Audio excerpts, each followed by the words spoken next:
একদিন রমজান মাসে আল্লাহর একজন ওলি সফর থেকে বাড়িতে ফিরছিলেন। এমন সময় হঠাৎ রাস্তায় ইফতারের সময় হয়ে যায়। তিনি তখন তাড়াহুড়া করে একটি বাড়িতে গিয়ে উঠলেন এবং একজন সুন্দরী মেয়েকে দেখে তাকে সম্বোধন করে বললেন, হ্যাঁ মুসলিম বোন, আমি একজন রোজাদার, ভ্রমণ থেকে বাড়িতে ফিরছিলাম। হঠাৎ করে ইফতারের সময় হয়ে গেল, কিন্তু আমার ইফতার করার জন্য এক ফোঁটা পানিও নেই। দয়া করে আমাকে একটু পানি দিন যাতে রোজাটা ভাঙতে পারি। এটা শুনে মেয়েটি বলল, আপনি ঘরের ভিতরে আসুন, আমি ব্যবস্থা করে দিচ্ছি। অতঃপর মেয়েটি বিভিন্ন আইটেমের খাবার এনে পেশ করল। তখন আল্লাহর ওলি মহান রবের শুকরিয়া আদায় করে ইফতার করতে শুরু করলেন। কিন্তু তিনি জানতেন না যে এই মেয়েটি শহরের প্রসিদ্ধ একজন বেশ্যা। তার আসল নাম ছিল লাইলা, আর মানুষরা তাকে রাতের রানী বলে ডাকত। অতঃপর পরের দিন যখন আল্লাহর ওলি ঘুমাচ্ছিলেন, তখন তিনি স্বপ্নে দেখলেন সাদা পোশাক পরিহিত একজন ব্যক্তি এসে বলছেন, হে আল্লাহর বান্দা, তুমি একজন খাঁটি মুমিন হয়ে কিভাবে একজন বেশ্যার বাড়িতে গিয়ে ইফতার করলে? এটা শুনে আল্লাহর ওলি স্তব্ধ হয়ে গেলেন এবং বললেন, আমি তো জানতাম না সেই মেয়েটি খারাপ চরিত্রের মানুষ। যদি জানতাম তাহলে কখনো তার বাড়িতে যেতাম না। তখন লোকটি বললেন, যেহেতু মেয়েটি তোমাকে খাবার দিয়ে ইহসান করেছে, তাই তুমিও তার উপর ইহসান করো। যেভাবেই হোক তাকে খারাপ রাস্তা থেকে ভালো রাস্তার দিকে নিয়ে আসো। এটা শুনে আল্লাহর ওলি বললেন, এটা কি চাইলেই সম্ভব হবে? সে একজন প্রসিদ্ধ দেহ ব্যবসায়ী। শহরের ধনী মানুষেরা তার সাথে রাত কাটানোর জন্য যায়। সে কি তার পাপের রাজ্য ছেড়ে ফিরে আসতে চাইবে? তখন লোকটি খানিকটা রাগ দেখিয়ে বলল, সে পাপের রাজ্যে আছে বলে ভালো হতে চাইবে না, এটা তুমি কিভাবে জানলে? তার সামনে কি কখনো ভালো হওয়ার সুযোগ তুলে ধরেছিলে? এটা শুনে আল্লাহর ওলি চুপ হয়ে গেলেন। অতঃপর পরের দিন তিনি আবারও সেই লাইলার কাছে গেলেন। লাইলা তখন আল্লাহর ওলির চেহারা দেখে চিনতে ভুল করেনি। সে তাকে দেখে কিছুটা অপ্রস্তুত হয়ে গেল। এই অবস্থা দেখে আল্লাহর ওলি বললেন, আমি তোমার কাছে সময় কাটাতে আসেনি, বরং তোমাকে একটি সত্য জানাতে এসেছি। এটা শুনে লাইলা প্রথমে অবাক হলেও তার কথায় কৌতূহলী হয়ে গেল। আল্লাহর ওলি তখন আবারও বললেন, আমি একজন সাধারণ মানুষ, এখনও আলোর দিশা খুঁজে বেড়াচ্ছি। আর তুমি এমন একজন মানুষ যে অন্ধকারে থেকেও আলোর দিকে ডাক পাচ্ছ। লাইলা তার রহস্যময় কথা শুনে হেসে ফেলল, কিন্তু তার হাসির পেছনে এক অজানা শিহরণ বয়ে গেল। এই ব্যক্তি যেন তার মনের গোপন গভীরে লুকিয়ে থাকা প্রশ্নগুলো শুনতে পাচ্ছিল।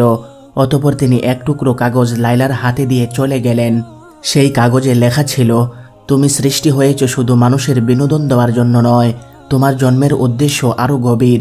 তুমি কি সত্যকে জানতে চাও? এটা পরে লাইলা চিন্তায় পড়ে গেল। গভীর রাতেও লাইলা ঘুমাতে পারল না। তার হৃদয়ের মধ্যে যেন এক ঝড় বয়ে যাচ্ছিল। সে ভাবছিল, এই ব্যক্তি আসলে কে? কেন সে আমার কাছে এসেছে? অতঃপর পরের দিন লাইলা সেই লোকের সন্ধানে বের হয়ে যায়, কিন্তু বহু খোঁজাখুঁজির পরেও তার কোনো সন্ধান পেল না। অবশেষে লাইলা শহরের হাকিমের কাছে উপস্থিত হলো এবং সেই পথিক সম্পর্কে তথ্য জানতে চাইল। হাকিম প্রথমে অবাক হলেও পরে ফিসফিস করে বলল, লাইলা, এই লোক কোনো সাধারণ মানুষ নয়। তুমি কি জানো সেই ব্যক্তিকে? উত্তরে লাইলা বলল, না, আমি শুধু জানি সে আমাকে প্রশ্নের জালে ফেলে গেছে। তখন হাকিম বলল, আসলে লোকটি একজন সাধক, তার নাম জায়েদ। বহু বছর আগে সে ছিল একজন ধনী ব্যবসায়ী, কিন্তু একদিন সব কিছু ছেড়ে দিয়ে সত্যের সন্ধানে সে বেরিয়ে পড়ে। সে কেবল তাদের কাছে যায় যাদের জন্য আল্লাহর কোনো পরিকল্পনা থাকে। এটা শুনে লাইলার হৃদয় কেঁপে উঠল। সে বিশ্বাস করতে পারছিল না যে তার মতো একজন বেশ্যা নারীর জন্য আল্লাহর একজন ওলি এসেছিল। অতঃপর লাইলা হাকিমের কাছ থেকে আল্লাহর ওলির সন্ধান নিয়ে রওনা হয়ে গেল। এদিকে আল্লাহর ওলি একটি মসজিদে বসা ছিলেন। তিনি লাইলাকে আসতে দেখে সীমাহীন খুশি হলেন এবং কোমল কণ্ঠে বললেন, তুমি এসেছো তাহলে? আমার বিশ্বাস ছিল তুমি আসবে। তখন লাইলা শুকনো গলায় বলল, আপনি আমাকে এই প্রশ্নগুলোর সামনে দাঁড় করিয়ে দিলেন কেন? এটা শুনে আল্লাহর ওলি হেসে বললেন, কারণ তুমি জানো, তুমি শুধু এক রাতের সৌন্দর্য হওয়ার জন্য জন্মাওনি, বরং আল্লাহ তাআলা তোমাকে সৃষ্টি করেছেন ঘরের রানী হিসাবে। এই কথাগুলো যেন লাইলার হৃদয় কাঁপিয়ে দিল। তখন আল্লাহর ওলি আবারও বললেন, আচ্ছা লাইলা, তুমি এই ঘৃণ্য কাজে কিভাবে জড়িয়ে গেলে? একবারও কি নিজের আত্মসম্মানের কথা চিন্তা করলে না? এটা শুনে লাইলার ভিতরটা কান্নায় ফেটে যাচ্ছিল। সে কেঁদে কেঁদে বলল, কোনো মেয়ে স্বেচ্ছায় নিজের সম্মান বিলিয়ে দেয় না, পরিস্থিতি তাকে বাধ্য করে এই কাজে নিয়ে আসে। আমি ছোটবেলায় দুর্ভাগ্যবশত আমার মা বাবাকে হারিয়ে ফেলি। তারপর একজন ব্যবসায়ী আমাকে দত্তক নেয়। কিন্তু কিছুদিন পর সে আমার সাথে বিশ্বাসঘাতকতা করে এবং একটি পতিতালয়ে চড়া দামে বিক্রি করে দেয়।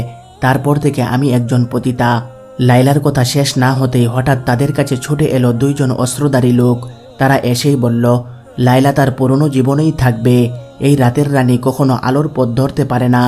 এটা বলেই একজন অস্ত্র নিয়ে আল্লাহর ওলির কাছে এগিয়ে গেল। এই দৃশ্য দেখে লাইলার হৃদয় দপদপ করতে লাগলো। সে কি করবে কিছুই বুঝতে পারছিল না। একটা সময় লাইলা কাঁপা কণ্ঠে বলল, এই ব্যক্তিকে কোনো আঘাত করবে না, তার কোনো অপরাধ নেই। তোমরা বলো, এখন তোমরা কি চাও? তখন একজন অস্ত্রধারী বলল, তোমার ফিরে আসা দরকার। তুমি আমাদের পতিতালয়ের জন্য একজন রত্ন, আমাদের শক্তির উৎস। তুমি যদি চলে যাও আমাদের অস্তিত্ব বিপন্ন হবে। এই কথা শুনে লাইলা খুবই কষ্ট পেল। নিজেকে একটা পরাধীন ব্যবসার পণ্য হিসাবে মনে হচ্ছিল। তখন আল্লাহর ওলি নরম কণ্ঠে বললেন, লাইলা, মানুষের সত্যিকারের মূল্য তার অন্তরে লুকানো থাকে। তুমি যদি মুক্তি চাও তবে এখনই সিদ্ধান্ত নিতে হবে। তখন লাইলা গভীরভাবে শ্বাস নিল এবং শান্ত গলায় বলল, আমি আর সেই জীবনে ফিরতে চাই না। এই কথা শুনতেই একজন লাইলার দিকে ঝাঁপিয়ে পড়ল, কিন্তু তার আগেই আল্লাহর ওলি সামনে এসে দাঁড়িয়ে গেলেন। তখন অস্ত্রধারী একটা সজোরে ধাক্কা দিয়ে আল্লাহর ওলিকে মাটিতে ফেলে দেয়। এটা দেখে লাইলা চিৎকার করে উঠল এবং সাহস নিয়ে একটা পাথর দিয়ে আঘাত করল লোকটির মাথায়। অতঃপর চোখের পলকে সে আল্লাহর ওলিকে নিয়ে দৌড় দিল। তারা সর্বোচ্চ শক্তি দিয়ে দৌড়াচ্ছিল আর পেছন থেকে শোনা যাচ্ছিল ধাওয়া করার আওয়াজ। কিন্তু লাইলার মনে এখন শুধু একটাই কথা, আমি মুক্তি চাই, আমি সত্য চাই। এক পর্যায়ে তারা একটি পুরনো বাড়িতে আশ্রয় নিল। আল্লাহর ওলি জায়েদের কপাল থেকে রক্ত ঝরছিল, কিন্তু তার চোখে ছিল প্রশান্তি। তিনি ক্লান্ত গলায় বললেন, লাইলা, তুমি তোমার প্রথম যুদ্ধ জিতে গেছ। তখন লাইলা হাঁপাতে হাঁপাতে বলল, কিন্তু আমার পথ তো এখনও শুরুই হয়নি, না জানি আরও কি কি পরীক্ষা রয়েছে আমার জন্য। তখন জায়েদ মৃদু হেসে বললেন, এটাই তো আসল কথা, পথিকের যাত্রা কখনো এত সহজ হয় না। এদিকে শহরের অন্য প্রান্তে অস্ত্রধারীরা আবারও জড়ো হচ্ছিল। তারা জানত লাইলা পালিয়ে গেছে, কিন্তু তারা এটা জানত না যে লাইলা আর আগের সেই রাতের রানী নেই। এদিকে পুরনো বাড়িতে লাইলা আর জায়েদ লুকিয়েছিলেন। লাইলার হৃদস্পন্দন তখনও দ্রুত চলছিল, কিন্তু তার মনে এক নতুন অনুভূতি কাজ করছিল। এজন্য এক ধরনের সাহস, এক ধরনের মুক্তির স্বাদ। অতঃপর লাইলা জায়েদকে ফিসফিস করে বলল, আমরা এখন কি করব? তখন জায়েদ ভেবেচিন্তে বললেন, তোমাকে শহর ছাড়তে হবে, কিন্তু এই অন্ধকার জগৎ তোমাকে সহজে যেতে দিবে না। এটা শুনে লাইলা এক মুহূর্ত চুপ করে থাকল। তারপর বলল, কিন্তু আমি কোথায় যাব? আমার তো এই দুনিয়ায় কেউ নেই। তখন জায়েদ বললেন, আল্লাহর দরবারে যার কেউ নেই সেই সবচেয়ে শক্তিশালী। আল্লাহর উপর আস্থা হারাবে না। তিনি ওয়াদা দিয়েছেন, কেউ যদি আল্লাহর রাস্তায় যাওয়ার জন্য চেষ্টা করে তাহলে তিনি অসংখ্য রাস্তা খুলে দিয়ে সাহায্য করবেন।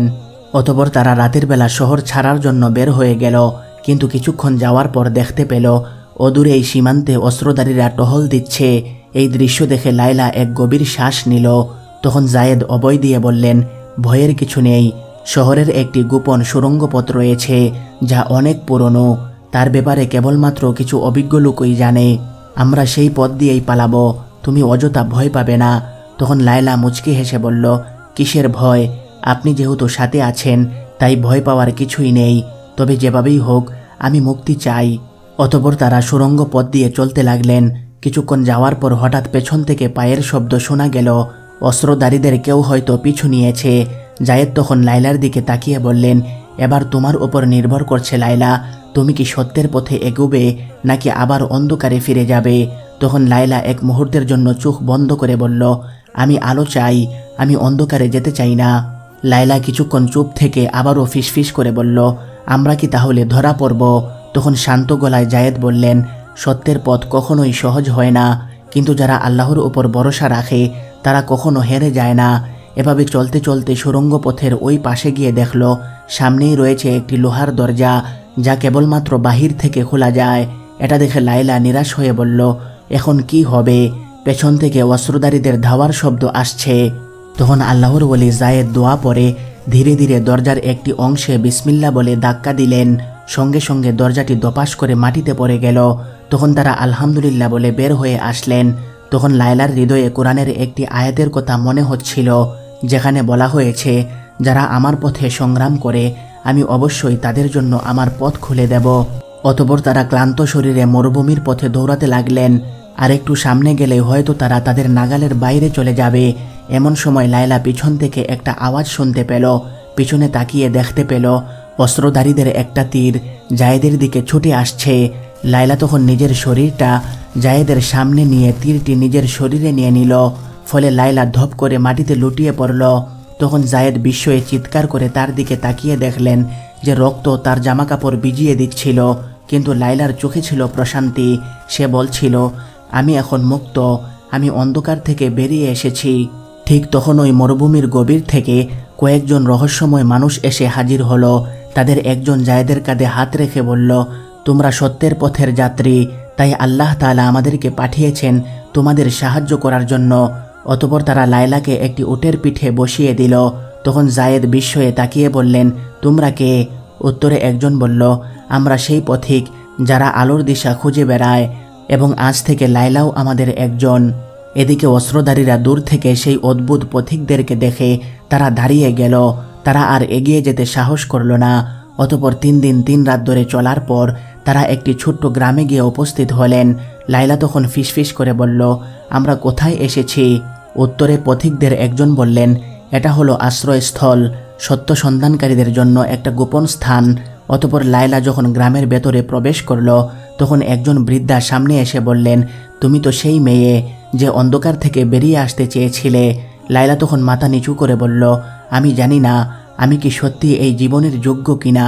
তখন বৃদ্ধা হেসে বললেন, আল্লাহর রহমত সব পাপের চেয়ে বড়, তুমি শুধু শুরু করো।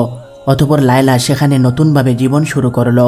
আল্লাহর ঐশী বাণী মানুষের কাছ থেকে শেখা আরম্ভ করলো। অতঃপর একদিন জায়েদ তার কাছে গিয়ে বললেন, এখন থেকে তুমি শুধু লায়লা নও, তুমি একজন আল্লাহর নতুন দাসী। এটা শুনে লায়লা দীর্ঘ একটা শ্বাস ফেলল, কোনো কিছুই বলল না। তখন জায়েদ তাকে বললেন, লায়লা, তুমি কি এখনও ভাবছ? তখন লায়লা উত্তর দিল, আমি ভাবছি সত্যিকারের মুক্তি আসলে কি। তখন জায়েদ হেসে বললেন, মুক্তি তখনই আসে যখন তুমি তোমার রবকে নিজের থেকে বেশি ভালোবাসতে শিখবে। এটা শুনে লায়লার চোখ ভিজে গেল এবং বলল, তাহলে কি আমি সত্যি নতুন করে শুরু করতে পারবো?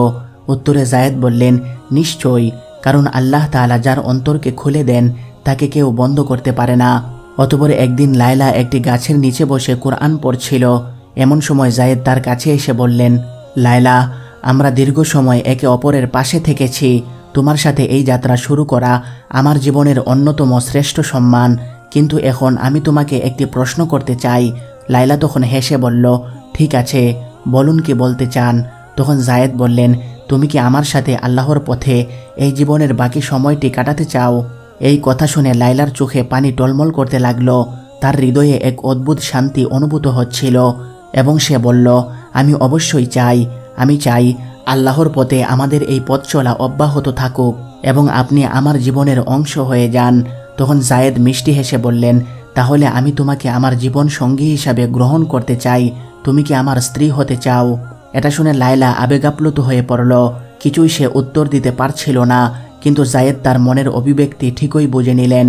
অতঃপর গ্রামের সবচেয়ে মুরব্বীদের উপস্থিতিতে তাদের বিয়ের আয়োজন করা হলো। লায়লা এবং জায়েদ একে অপরকে সসম্মানে বিয়ে করে নিলেন। ফলে আল্লাহর নামে শুরু হলো তাদের নতুন জীবন।